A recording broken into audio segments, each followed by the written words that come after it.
comment êtes-vous retrouvé en situation de handicap?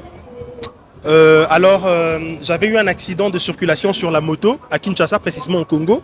Et malheureusement, ces systèmes de transport n'est pas du tout encadré. Ils n'ont pas de casque, pas d'outils de protection, pas de permis de conduire. C'est vraiment la débandade totale. Et après l'accident, malheureusement, le soin n'était pas adéquat aussi et j'ai eu une infection de os. Et c'est comme ça que j'ai été amputé suite à cet accident-là.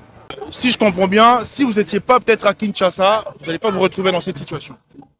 Euh, peut-être, je dirais peut-être. Médicalement. Mais médicalement, oui, parce que bon, c'est vrai que la guérison, elle est divine, mais ici, le soin sont quand même beaucoup plus adaptés. Quelles sont les difficultés que vous rencontrez au quotidien en tant qu'une personne handicapée? Le défi au quotidien, c'est beaucoup plus l'accessibilité, surtout au transport. Parce que ici sur Paris, on se déplace principalement en transport en commun, mais malheureusement, toutes les gares n'ont pas d'ascenseurs pour permettre justement aux personnes à mobilité réduite d'accéder facilement aux quais et tout.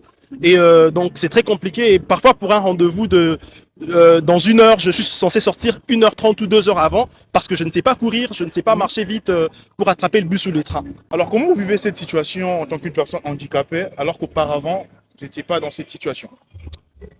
Déjà, Moralement, voilà. Déjà, c'était pas du tout facile parce que j'ai dû passer par des dépressions.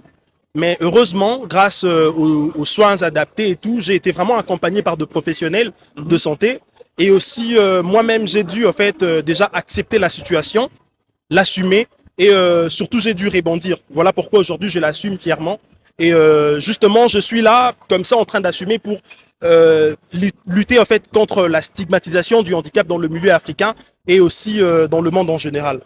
Super. Alors, que diriez-vous à une personne qui traverse les mêmes difficultés que vous en situation handicap? Je dirais tout simplement de pouvoir accepter la situation parce que la guérison commence par l'acceptation de soi et aussi surtout rebondir parce que l'handicap en soi n'est pas une finalité.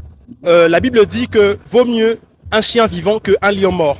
Et aussi, dans le livre de Corinthiens, la Bible dit toujours, puisque moi j'ai plus beaucoup de force dans la Bible puisque je suis croyant, que ma grâce te suffit car ma puissance s'accomplit dans les faiblesses. Donc c'est ça quoi. Je dirais à la personne de pouvoir continuer la vie, rebondir, aller vers l'avant parce que le handicap n'est pas en soi une fatalité.